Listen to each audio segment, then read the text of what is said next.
मे महिन्यात सगळी भावंड एकत्र जमलो की पत्त्याचा डाव रंगायचा.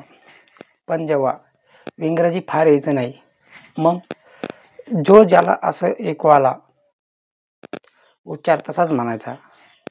नॉट ॲट होम, नॉट टोम ठोम, काय वाटेल ते पण रसरशीत बोलणं होतं. तरीही आपण आपल्या घरात तरी कुठे असायचो तेही नॉट ॲट होमच. मग कधी मित्रमैत्रिणीच्या घरी जाऊन हुंडायला मिळायचं.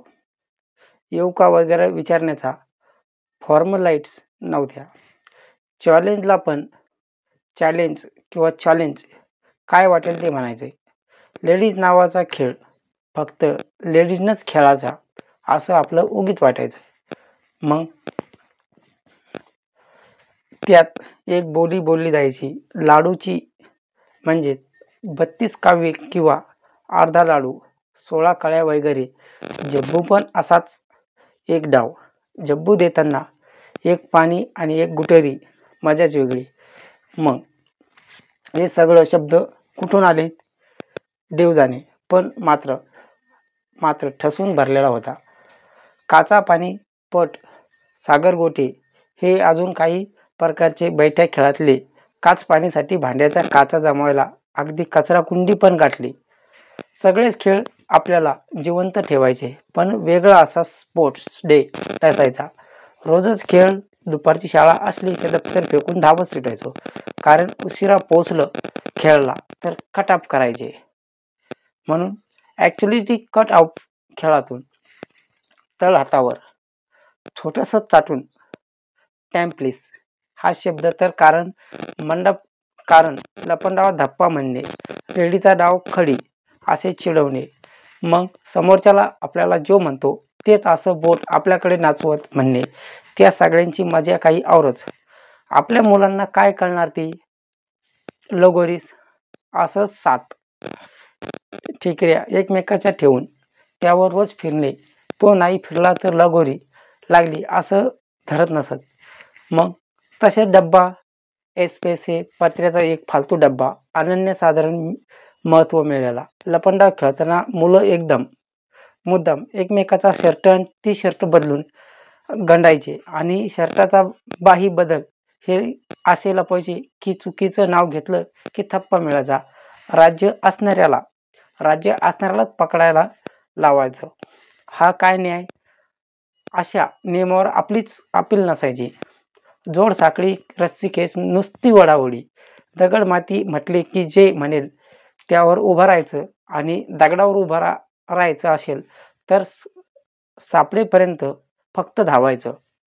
विषमुक्त विष म्हणजे स्पर्श करायचा, मग वेगळे मिळाले की स्तब्ध उभं राहायचं. मग कोणीतरी येऊन अमृत द्यायचं. असे एक मजा. पावसाळ्यात घरी बसून असं तर मुळीच नाही. पावसाळ्यात ऋतवणी हा खेळ. एक लोखंडी सळी घेऊन चिखलात रुतत जायचे, त्याचे स्पॉइंट मोडायचे आणि सळी पडली की दुसऱ्या खेळाला पहिली आउट. आब्बाधुब्बी एक खेळ, लय भारी गेम, पाठ शेकून काढणारा. आता शक्यतो प्लॅस्टिकचा बॉल घेतला जायचा. रबरी स्टूप कच यातून भंगारमधून सोडून तिचे तुकडे करून त्याचाही बॉल केला जायचा. आणि साबणाचे फुगे करायला अगदी बारीक सूरनळी करणे आणि करवंटींचे फोन आणि काडेपेंडींची वाळू भरून टिचकणी मग उघडून अंगावर उडवणे. व्हॉट्स ॲक्च्युअली काही नाही तर बॉल घेऊन टप्पा हा खेळ तरी व्हायचा. ते मोजले जायचे आणि ती सार्वजनिकरित्या मोठ्याने बोंबलत. क्रिकेट खेळताना पळकूट चल पण चालायचं. एखादी बोल पण चालायची. टीम पडायच्या आणि आपणच अनेक नियम बनवायचे. या कंपाऊंड बाहेर बॉल गेला की 4, तिकडे गेला 6, एक टप्पा आउट. रन आउटचे नियम वगैरे. कुणाची खिडकीची काच फोडली तर सार्वजनिक धूम ठोकणे हाच अखलेखित नियम. मुले मुलगे एकत्र खेळायचो तेव्हा सगळेच मुलीचे दादा. क्रिकेट कबड्डीसाठी टीम मेंबर कमी असले की मुलींना demand. Tip tippy top colour, do you want, काहीतरी भारी रंग खेळायचा.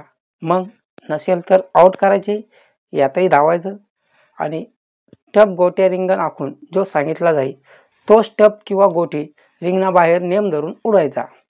ऑलिम्पिकची लेवलची नेमबाजी. मग यात चंदेरी, पानेरी, काळी, घारी अशी गोट्याचं वर्णन. एक जबराट खेळ होता.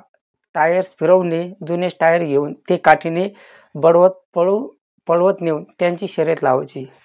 खूप धमाल यायची टायर पळवला. टिंगर पाणी हा फक्त मुलींचा खेळ समजला जायचा. एखादा मुलगा जर यात आला तर मुलगा लंगोटा भाजून खातो कोंबडा म्हणून चिडवायचे. फरशीची कपटी घेऊन त्याला थुंकी लावून त्या रकान्यात फेकायची आणि एका बाजूने लंगडत खेळत जाऊन पायानं सरकून चौकटीच्या बाहेर जाईल अशा रीतीने फेकायची.